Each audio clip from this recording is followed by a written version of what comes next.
ఏది అయినా ట్రై చెయ్యి ఆచి చికెన్ మసాలా. ఆచి చికెన్ మసాలా. త్రిముఖ పోరుతో తమిళనాడు రాజకీయాలు ఆసక్తికరంగా మారాయి. అధికార డీఎంకే కూటమి వరుసగా రెండోసారి అధికారం చేపట్టాలని ఉవ్విళ్లూరుతోంది. బీజేపీతో పొత్తు పెట్టుకున్న ప్రధాన ప్రతిపక్షం ఏఐఏడీఎంకే ఎలాగైనా ఈసారి పాలనా పగ్గాలు చేపట్టాలని వ్యూహాలు రచిస్తోంది. ప్రముఖ నటుడు టీవీకే అధినేత విజయ్ తొలిసారి తమిళ ఎన్నికల బరిలో నిలిచి అదృష్టాన్ని పరీక్షించుకుంటున్నారు. ఈ క్రమంలో ద్రవిడ ఓటర్లు ఎవరికి పట్టం కడతారనేది ఉత్కంఠ రేపుతోంది. దేశ రాజకీయాల్లో తమిళనాడుకు ప్రత్యేక స్థానం ఉంది. కొన్ని దశాబ్దాలుగా ప్రాంతీయ పార్టీలే రాష్ట్రాన్ని పాలిస్తుండగా జాతీయ పార్టీలు వాటి వెనుక పరిగెడుతున్నాయి. తాజా ఎన్నికల్లోనూ డీఎంకే ఏఐఏడీఎంకే మధ్య ప్రధాన పోటీ నెలకొనగా ప్రముఖ నటుడు విజయ్ రాజకీయ అరంగేట్రం చేయడం తమిళ రాజకీయాలను ఆసక్తికరంగా మార్చింది. అధికార కూటమి సెక్యులర్ ప్రోగ్రెసివ్ అలయన్స్ విషయానికొస్తే డీఎంకేతో పాటు కాంగ్రెస్, వామపక్షాలు, ఎండీఎంకే, వీసీకే వంటి పార్టీలకు తోడు విజయకాంత్ పార్టీ అయిన డీఎండీకే కొత్తగా చేరింది. ఈ క్రమంలో ఆ కూటమి మరింత బలీయంగా కనిపిస్తోంది. వచ్చే 5 ఏళ్లు అధికారాన్ని పంచుకోవాలంటూ కాంగ్రెస్ బలమైన డిమాండ్ను తెరపైకి తెచ్చినప్పటికీ డీఎంకే అధినేత ముఖ్యమంత్రి ఎంకే స్టాలిన్ కూటమిలో సఖ్యత చెడకుండా జాగ్రత్తలు తీసుకున్నారు. ఇదే సమయంలో మాజీ సీఎం ఏఐఏడీఎంకే కీలక నేత పన్నీర్ సెల్వంను డీఎంకేలోకి ఆహ్వానించారు. తద్వారా దక్షిణాది జిల్లాల్లో మరింత పట్టు సాధించారు. గత 5 ఏళ్లు ద్రవిడ మార్గ్ పాలనను కొనసాగిస్తూనే బీజేపీ సుపరిపాలన మంత్రాన్ని సామాజిక న్యాయమనే విధానంతో అధిగమించినట్లు కనిపిస్తోంది. మహిళలకు ఉచిత బస్ సౌకర్యం, ప్రతి నెల 2000 ఆర్థిక సాయం వంటి కీలక హామీలిచ్చారు. ఏఐఏడీఎంకే బీజేపీ పొత్తుపై విమర్శలు గుప్పిస్తూ ప్రచారంలో స్టాలిన్ దూసుకువెళ్తున్నారు. ఆయనకు మిత్రపక్షాలు అండగా నిలుస్తూ ఉండటం డీఎంకే కూటమి విజయావకాశాలను మరింత బలపరుస్తున్నాయి అనే వాదన వినిపిస్తోంది. అయితే వారసత్వ పాలన, స్టాలిన్ కుమారుడు ఉప ముఖ్యమంత్రి ఉదయనిధి స్టాలిన్ తరచూ వివాదాస్పద వ్యాఖ్యలు చేయటం, మంత్రులపై అవినీతి ఆరోపణలు వంటి సమస్యలు డీఎంకే కూటమిని వెంటాడుతున్నాయి. తమిళనాట దిగ్గజ నటుడిగా పేరొందిన విజయ్ పార్టీ పెట్టడం సహా డీఎంకేనే లక్ష్యంగా చేసుకుని విమర్శలు గుప్పిస్తూ ఉండటం అధికార కూటమికి ఇబ్బందికర వాతావరణం కలిగిస్తోంది. నీట్ రద్దు, పెట్రోల్పై రాయితీ ఇస్తామనే హామీల అమల్లో విఫలం కూడా డీఎంకే కూటమికి ప్రతికూలంగా మారింది.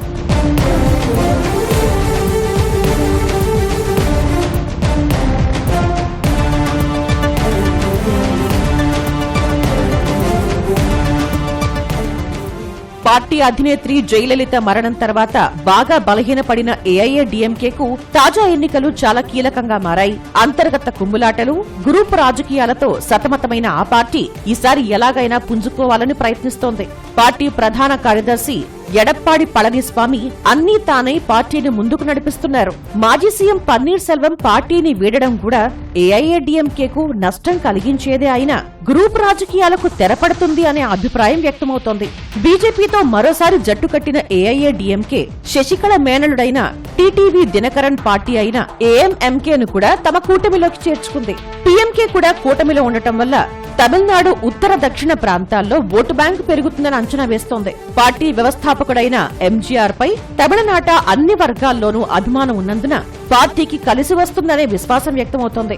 పోలింగ్ కేంద్రం స్థాయి వరకు పార్టీ బలంగా ఉండటం ఏఐఏడీఎంకేకు అదనపు బలంగా చెప్పవచ్చు.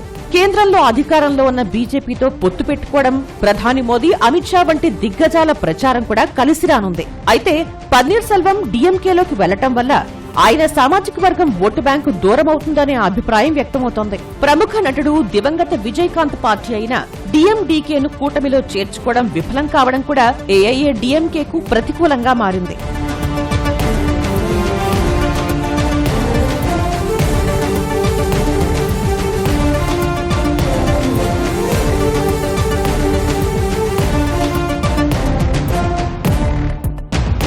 ఇక జయలలిత మరణం తర్వాత ఏఐఏడీఎంకే బలహీనపడిందని, రాజకీయంగా మంచి అవకాశం ఏర్పడనుంది అనే అంచనాల మధ్య ప్రముఖ నటుడు విజయ్ రాజకీయ రంగ ప్రవేశం చేశారు. తాజా ఎన్నికల ద్వారా తొలిసారి ఎన్నికల బరిలోకి దిగుతున్నారు. మంచి మాస్ హీరోగా పేరుండటం, అన్ని వర్గాల్లోనూ అభిమానుల్ని కలిగి ఉండటం విజయ్ కు కలిసి వస్తోంది. ఇప్పటికే సూపర్ 6 హామీలతోనూ ప్రచారంలో దూసుకు వెళ్తున్నారు. అభిమానులతో పాటు యువ ఓటర్లను ఆకట్టుకునేలా ప్రచారం సాగిస్తున్నారు. మహిళలకు ప్రతి నెల 2500 ఆర్థిక సాయం, ఏటా 6 సిలిండర్లు ఉచితంగా ఇస్తామనే హామీలిచ్చారు. అయితే రాజకీయంగా అనుభవలేమి, పార్టీలో బలమైన నాయకులు లేకపోవడం, గత ఏడాది కరూర్ తొక్కిసలాటలో 41 మంది చనిపోవడం, ఆ వ్యవహారంలో సిబిఐ విచారణ ఎదుర్కోవడం విజయ్ కు ఇబ్బందికరమైన పరిస్థితిని తెచ్చిపెట్టింది. ఒంటరిగా పోటీ సహా సంస్థాగతంగా బలీయంగా ఉన్న డీఎంకే, ఏఐఏడీఎంకేలను ఎదుర్కోవడం కూడా విజయ్ కి కత్తి మీద సాములా మారింది.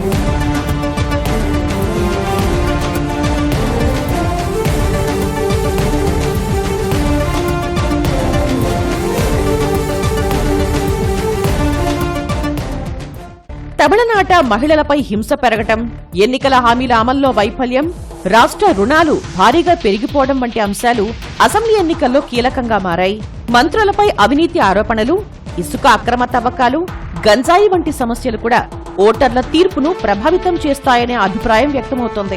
తమిళనాట మొత్తం 234 అసెంబ్లీ స్థానాలకు ఒకే విడతలో ఏప్రిల్ 23న ఎన్నికలు జరగనుండగా ప్రజల తీర్పు ఎలా ఉండబోతోందనేది మే 4న తేలనుంది.